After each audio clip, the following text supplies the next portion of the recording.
the Two Guys, One Shaker Cup podcast, hosted by Joshua Shaw and Ryan Buckeye.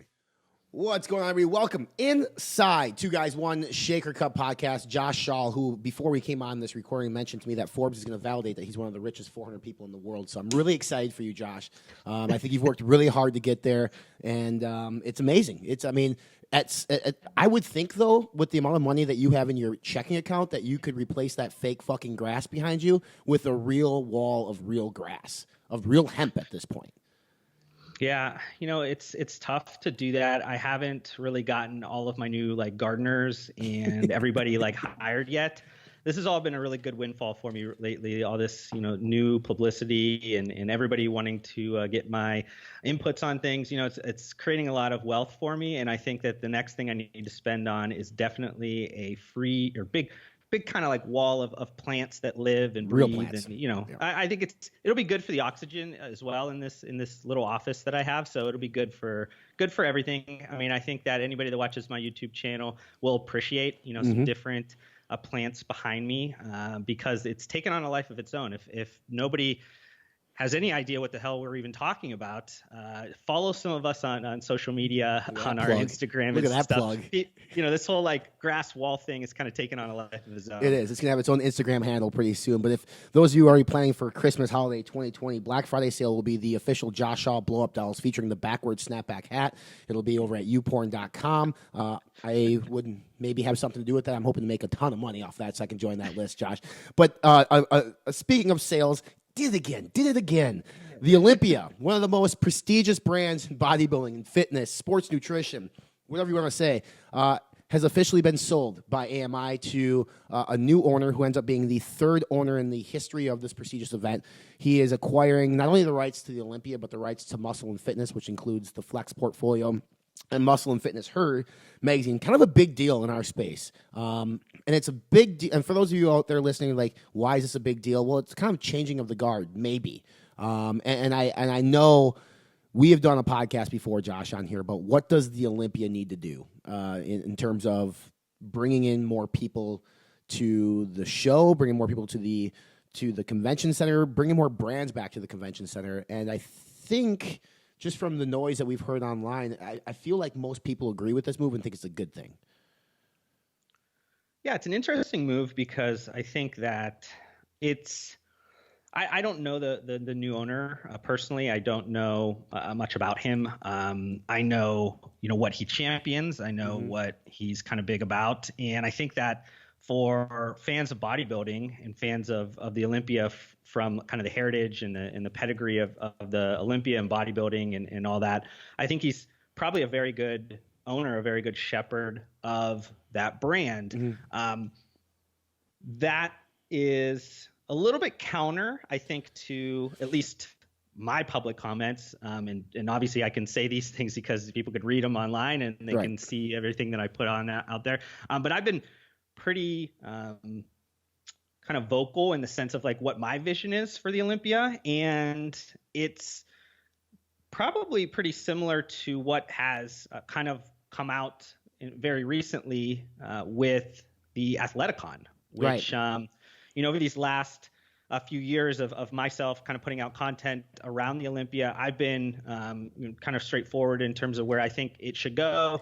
And it just so happens that, Dwayne The Rock Johnson comes out and copies everything that I do. So if anybody thinks that The Rock actually has any of his own thoughts, he doesn't. He steals them from me. So, and if you guys are wondering how I got on the Forbes list, there it is right there, because he had to pay me off on a nice settlement check for all the ideas he stole over the last couple of years. So, it's unfortunate that Ryan, loves The Rock and loves everything about him, because quite honestly, it's like he loves me and all my ideas. So it's a weird twist of turns. If you could see his face right now, he's probably, he's questioning everything about himself. So we'll kind of see. It's an interesting, like I said, in this, first off, I mean, anytime there's an acquisition or a sale of something, ultimately people are going to lose their jobs. So, like, first and foremost, like, for those who are going to end up losing their job, already have lose their job, like, we get it, it sucks. It's not a good thing. There are a lot of people within the space that, Josh, you probably know some, maybe not, but I know friends of ours have friends that worked in that realm of things. So, I think, if anything, Jake Wood has been a pioneer, and he's a big fan of bodybuilding first and foremost. Obviously has deep pockets. He owns a company called Wings of Strength, and he also is an advocate for female bodybuilding, which is kind of a cool thing. So a lot of things that he brings to the portfolio that have been undersold in terms of the Olympia. And from the bodybuilding standpoint, the winner of the Open gets $400,000. The winner of I think like bikini, it's something like $40,000 or something like that. I mean, it's something. I mean, there's a huge discrepancy there. We could save that conversation for another podcast in terms of like discrepancies in payout, because I know that's a very interesting hot topic amongst those within bodybuilding. But I think the overall weekend is really what we need to focus on. And with Athleticon literally being a month after the Olympia, it leaves a lot of us wondering, like, okay, what does this do? First off, what it doesn't do, and I think this is important for people to know, is it doesn't change the guy at the helm. Essentially, Dan Solomon is still there. He's been there since 2018. I'm actually going to be speaking to Dan shortly on a lot of things Olympia, but Dan last year showed some of his cards in terms of trying to bring other people to at least the expo. And Mark Wahlberg was there. I know that they had a booth that featured celebrities like WWE superstars and different things like that. And the actual bodybuilding show itself, again, from the stats, that part was, standing room only or sold out. So, but I think from an attendance standpoint, Josh, you and I were both there. It wasn't fantastic. I mean, there used to be times where the Olympia had lines, like super long lines. And granted, there is still a line. It's just not what it used to be. But it's very apparent that when you get inside the convention center, that the number of brands that are there have disappeared. And case in point, this year, like we mentioned Bang, which has always been there and always has an EDM concert in the middle of that frickin' convention center, was not there. So you've been very vocal in terms of like what you think the Olympia needs to do, and not to put words in your mouth, Josh, but I think you mentioned like seeking and looking at trade shows outside of our industry and taking ideas from those that are successful, and you mentioned CES as one of them. Yeah, I mean, I kind of see the Olympia, it being the CES of fitness, in the sense of like, if anybody, I used to live in Vegas, and every year when the Consumer Electronics Show comes into Vegas, it takes over the city. It basically, every single convention hall, every single bar, restaurant, everything is basically transformed in a very similar way to now when I live in Austin, Texas. You have South by Southwest that comes in. It takes over the whole city. You have different brand activations at bars and restaurants. And, there's tons of different things that are constantly going on. The whole city's immersed in this event. When the Olympia comes into town in Vegas, and this has something to do with also just the weekend in Vegas that it's on. It's always been kind of, at least lately, has been around Mexican Independence Day, and it's like kind of a fight weekend, and it's good for just a ton of people there. But a lot of people that are there aren't necessarily there for fitness related reasons. So if they could choose a quieter weekend, it would probably work a little bit better. But my idea with kind of the CES of fitness is that, it should all encompass everything that has to do with fitness, not just bodybuilding. The Mr. Olympia show could be a cornerstone event at the Olympia weekend, but it should not be the focal point. Mm-hmm. Just overall celebration of fitness, wellness, everything around health, like the technology around it, the athletic wear, the different boutique fitness, anything that has anything to do with the fitness and wellness space, the health space, should be highlighted. And if somebody is, just says, use an example, like if I'm into like Soul Cycle and I have nothing to do with wanting to be on the bodybuilding stage, like I should still want to go to Vegas once a year and be around like-minded people mm-hmm. that are going to enrich my life through a bunch of different, elements during that weekend. And I should be fully immersed in a health and fitness related lifestyle, regardless of what you want to do after hours and, whatever. That's another kind of, situation with Vegas. But I think that for my particular kind of thoughts is that it's not really inclusive. It's basically very much targeted towards one specific type of fitness, which is a very niche side, which is a very underground side. And because of that, the exhibitors within the booth or within the expo hall is very much sports nutrition or people that are catering to this niche, hardcore underground lifestyle, which is very different than where I think it should go or where it could be, 5 or 10 times bigger than where it is today. I don't think that you're going to be able to grow the base in a fleeting lifestyle like they've tried to do lately. Well, let's talk about that for a second, because you have in our space or the fitness industry, your two cornerstones were the Olympia in September, and coming up we have the Arnold in Columbus. Now, we've been to both. And I am more impressed with the expo in Columbus at the Arnold than I am at the Olympia. With that said, the category of brands that exhibit at the Arnold is not different than the Olympia. I mean, it's the same thing, but there's quite a bit more, and it's actually a fucking fire hazard. I mean, in that place. It is ridiculous. But what the Arnold does have that makes it, I think, more attractable to at least consumers, and I think the number is like there are more consumers that go to the Arnold Classic, the Arnold Expo than Vegas. I think we've talked about this before. Maybe I'm wrong. But, I mean, they have strongman, they have bodybuilding, they have fencing, they have gymnastics. Like, they have a plethora of health and wellness type of events there, which draw participants, their families, their friends, who ultimately end up coming through the expo, which I think then draws brands to be like, okay, well, there's more foot traffic here, so I can justify maybe a little bit better in terms of spending money at the Arnold. But the thing is that it's still missing those brands in which that you are looking to see at these events. Like, there's no reason Fitbit's not at these events. There's no reason that Garmin, there's no reason that Nike, Under Armour, Adidas, these companies are there. Like, you have niche brands. You have you have Gasp, for clothing brands. You have Gymshark, like straight fitness oriented brands. Why is Lululemon not there? I can tell you what's gonna happen though at the Athleticon in Atlanta. I guarantee Lululemon's gonna be there. I mean, I'm making that statement now because they're having an entire thing on yoga. Even though Lululemon is not strictly yoga anymore, they have dress pants, and it's more of a lifestyle, hate that term, but brand for anybody, men and women. But I can't imagine that Athleticon is going to have an exhibit hall full of hardcore sports nutrition brands. I've got to imagine there's going to be other brands, especially, I mean, Under Armour is going to be there, 100%, right? Like, The Rock is going to make them be there. But you would think that it's going to attract other people because they are marketing Athleticon, and Josh was nice enough to share the deck with me. It's a great deck. It's pretty, very pretty. I think that they might be over-promising quite a bit. But, hey, if anybody can pull it off, The Rock and Danny Garcia will, obviously stop at no means to make it happen. But it's fitness, it's wellness, it's entertainment. Like, they have some pretty big artists that are going to play there. They have, they have, like, literally everything, like mind, body, spirit. Like, it's more what you're talking about, more of this all-encompassing celebration of fitness and a healthy lifestyle that I'm super, super excited to attend and see how it does this year.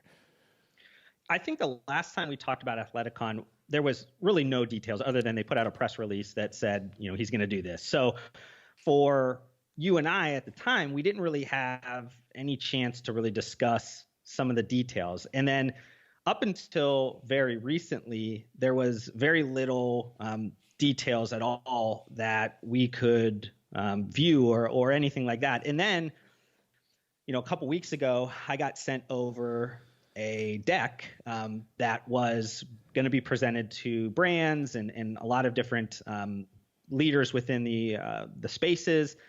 And I started to kind of see what the vision was of Athleticon. And to your point, it's, I think they're saying it's athletics, wellness, and entertainment. And if, the details start to come out more to the public and everything, and people get to see, to Ryan's point, like there's a ton of I call them kind of shiny carrots. There's a lot of as a brand, if you're looking at it, you're like, wow, you're impressed to the extreme because of how much opportunity could be out there. Now, being that this is year one, you got to kind of think about, what's the execution? Is this a big grand vision that over the next couple of years is going to kind of come true, and maybe year one is going to be just kind of a ramp up?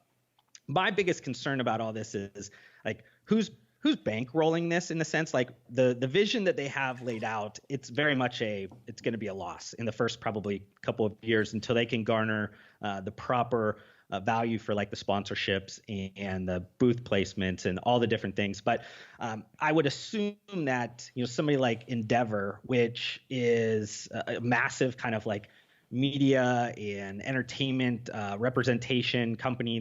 They bought the UFC. They have WME, IMG, so they do all this celebrities. So they're basically help The Rock get his placements and different things. Right. They also have all the athlete contracts and things of that nature with agents. So they have access to properties and things that the Olympia does not anymore, especially not being attached to AMI, which on my angle, it's kind of that was the first thing I thought was like, okay, how do you play fire against fire now, because you don't have any access to that media conglomerate and have the access to people that way anymore. So, it's going to be it's starting to turn into, at least where the Olympia is today and where the Athleticon is positioning itself. It's quite honestly like completely two different events. Right. Two different events. And still to that, I mean, here's the biggest thing, right? The Olympia cornerstone is the Mr. Olympia, which, I mean, they say Mr. Olympia even, right? But Athleticon has a bodybuilding show as well, and they're having an amazing championship with a good payout. Like, they're also making bodybuilding not a star. I wouldn't say it's even the star of the weekend, but they're including it. And I think that's the biggest difference. The Olympia, the star is hardcore bodybuilders. I mean, these dudes and women who are, those bodies are not attainable for the average person.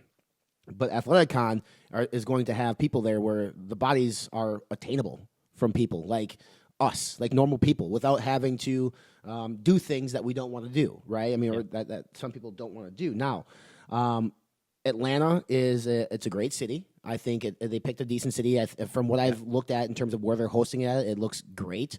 And I think there are going to be a lot of brands within our space and even outside the space who want to get caught up in the excitement. And I think that they'll probably be like, you know what, it's the first year, but at the end of the day, like, The Rock's The Rock. He's going to tout this shit on his social media channel over and over again. They have the partners there. Like, I'm willing to put up the money to be there. Now, I don't even know, and you might be privy to this information, Josh, like the cost on what it's going to be for brands to exhibit at this thing. Like, we know the cost at the Olympia. Traditionally, it's been fucking insane because you also had to essentially buy, media placement in some of the publications and then dropping in electricity from the ceiling and everything else ended up being just a ton of money.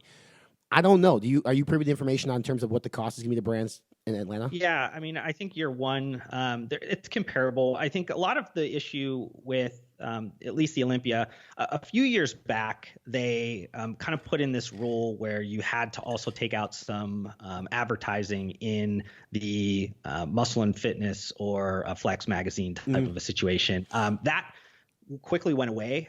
That's no longer in existence. So for people that are still kind of perpetuating that, that's not really true. It's actually gone. But the other stuff that people are kind of complaining about around like the labor organizations and things like that, like, I don't know how many expos. I've done expos in like multiple different countries and tons of different cities. That is the harder the kind of the region is on labor unions and things of that nature, the higher and the stronger those people are in the convention hall. So like if you want to hand walk something in and you want to try to cart something in, you have to pay a forklift person to kind of do things. There's all these kind of crazy rules. You got to pay, a couple $100 for a piece of carpet that they probably bought for $5. But that's just unfortunately like the costs of doing an expo. Like those are not dictated by the people that are running the show, like AMI or now Wings of Strength or The Rock or whatever. This is something that is put on by either like Freeman or a couple other organizations that are like the labor unions that have the contracts with the convention halls that bid on those through the cities. So that's a little bit kind of outside. I don't know Atlanta's rules about that. I've never done one in Atlanta myself, so I don't know how lax or how kind of crazy they are.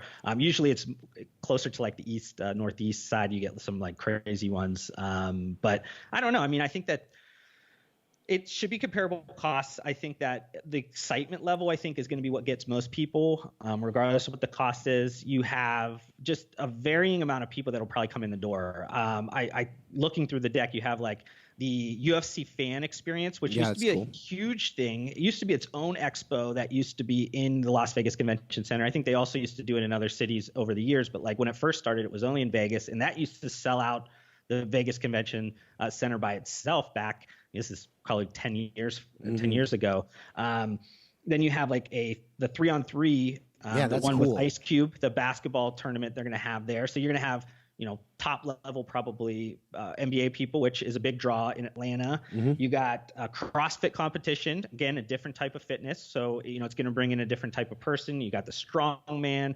And like you said, I mean, like throughout the weekend, they're going to constantly host like running events. They're going to run like yoga events, group fitness classes. They're actually going to do like a whole educational summit, like around seminars. Like how to, be better as a fitness professional, how to promote your business better, how to be an entertainment star, how to be, probably a sports nutrition brand, whatever. I don't think they've gotten into the programming on that, but it's kind of touting a bunch of different things. So they're hitting on all different angles here with this, which is, like I said, I mean, reading it, I'm like, this really put together very well. This is great. I mean, execution where it comes down to, you know what I mean? But it's for me, like just looking at it, and if you took it for face value and you took The Rock on his word, even though they're my ideas, they, it sounds like a good event.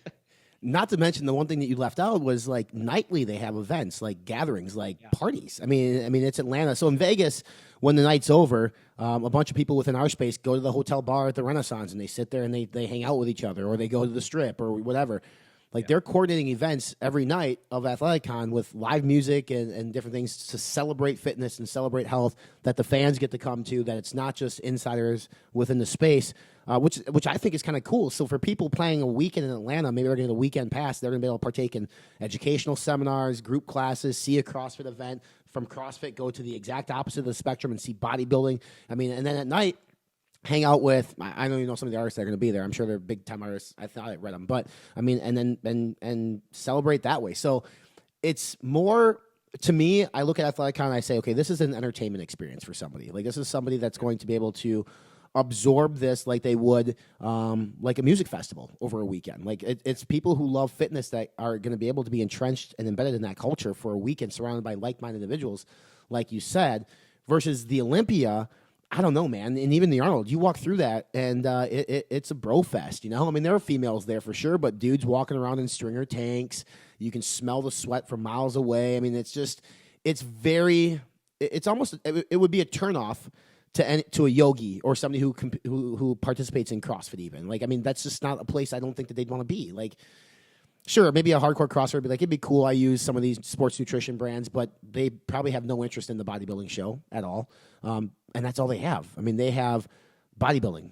And the Arnold, again, now you have a little bit different crowd at the Arnold, but again, like even the Arnold to me, primarily it's a bro fest. I mean, it's a big, I mean, you have, people looking at the strongman stuff, which is great. I love it. I love strongman. I think it's super impressive, but it's not bringing in the average fitness guru. It's still like niche hardcore. I mean, even the people that participate in the karate and the fencing and everything else at the Arnold, they're not the ones who are primarily walking through that expo. And the fencing takes place inside conference rooms that nobody attends except for family members for the most part, or unless Arnold's in there shooting something for Snapchat, it's pretty dead. So it'll be interesting to see like what Athleticon does to celebrate each of these niches. It'll be interesting to see how involved The Rock will be, because for those that are unaware, The Rock used to be involved with AMI and used to be involved with the Olympia. He was there for 3 years, I think it was. $7 Production, his company, did a whole behind-the-scenes thing leading up to the Olympia. I have no idea what happened there. I'm going to ask Dan about that when I speak to him, because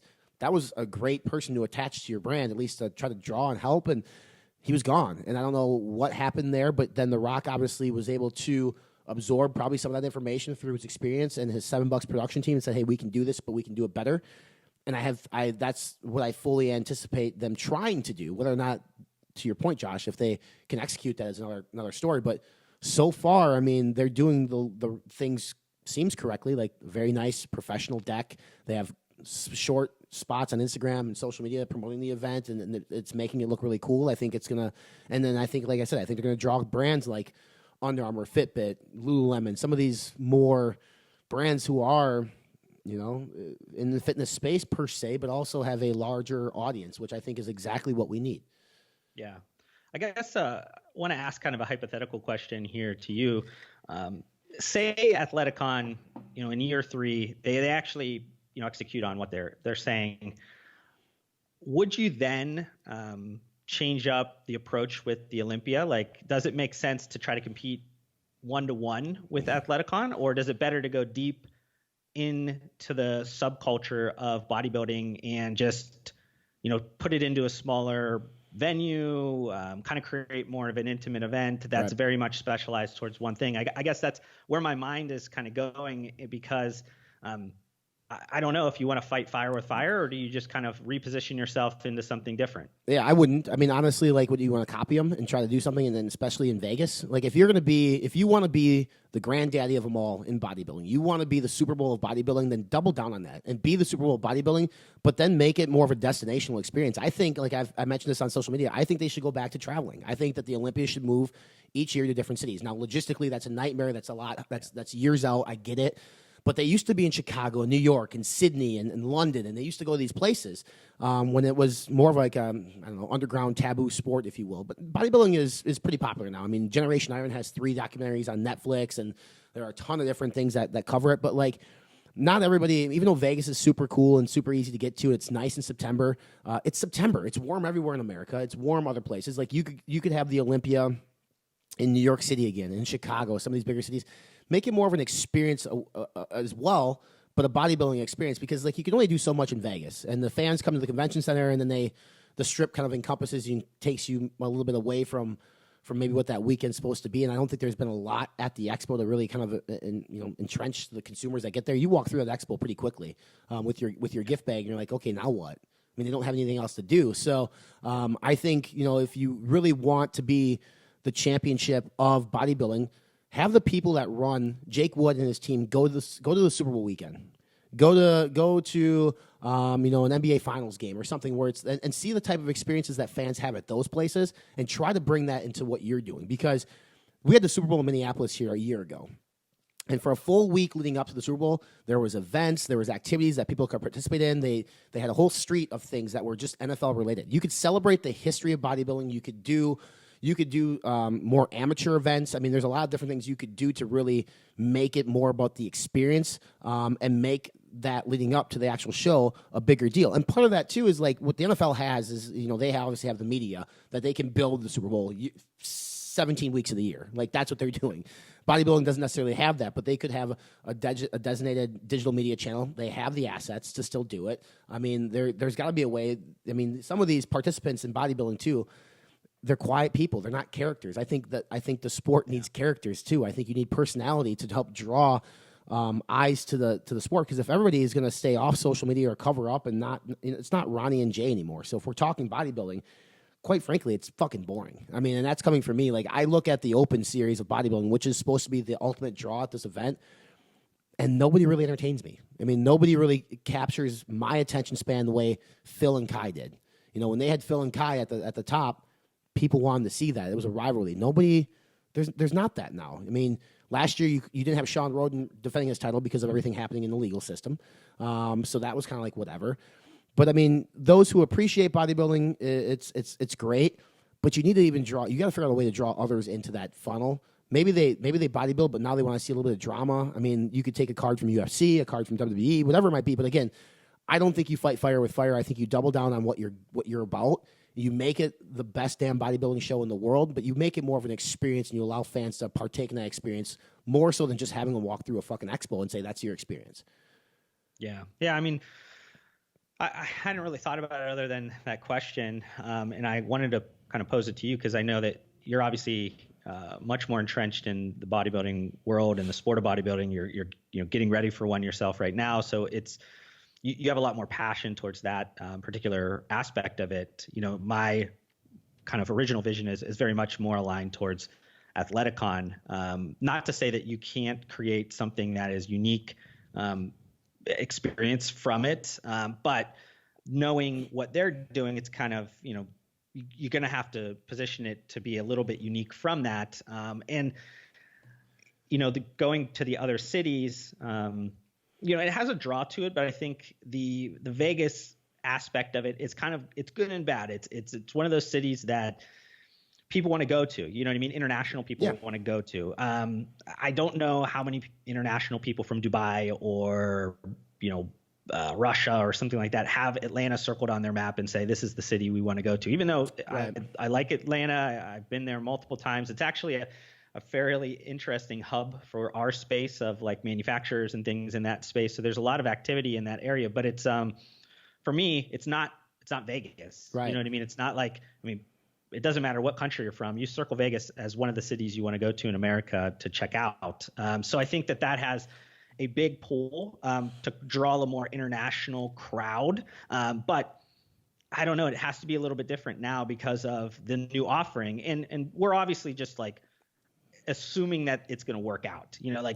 This could wash out in 2 years because something else happens. There's a breakup, there's bad blood, there's something going on with The Rock. You never know. Things could happen where it just changes a tune. Right. So I just wanted to kind of pose that question because I think it's an interesting thing to think about now in the current environment, now that we know more about Athleticon than we did, almost a year ago when we talked about this. Right. It'll be interesting. It's right around the corner. Like I said, we have Arnold here and not, we don't want to discredit the Arnold at all. We didn't spend time talking about the Arnold, but really, like, you think of bodybuilding, it's been the Olympia, the sale of the Olympia is in the news. We've obviously been privy to more information on Athleticon, so that's really what the podcast was about. I can't wait to go to the Arnold in 2 weeks. I'm excited to go. I'm excited to see Josh get off the flight at 4 a.m. from Los Angeles, tired as shit, ready to walk through the expo. And hopefully, nothing would please me more, Josh, than you looking at me across the expo center at the Arnold, and you're like, oh, hey, there's Ryan. You raise your hand, and a bunch of Arnold's cronies just knock you the fuck over. And then you just sleep. You just fall asleep because you're so tired from all the travel. Bulldoze me. I'm just on the ground.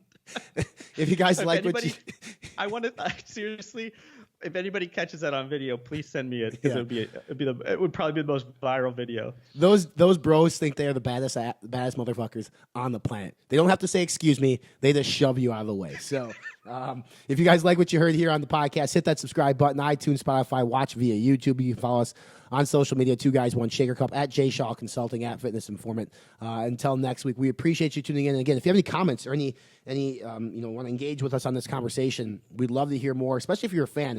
What do you want to see at these events? Like, what would engage you more? What would entice you to actually get off and go to Delta or Sun Country or United, whatever, book a flight to Vegas and come to the Olympia, because it is asking a lot to do. And if there's, again, Vegas is Vegas. It's cool as hell. It's fun.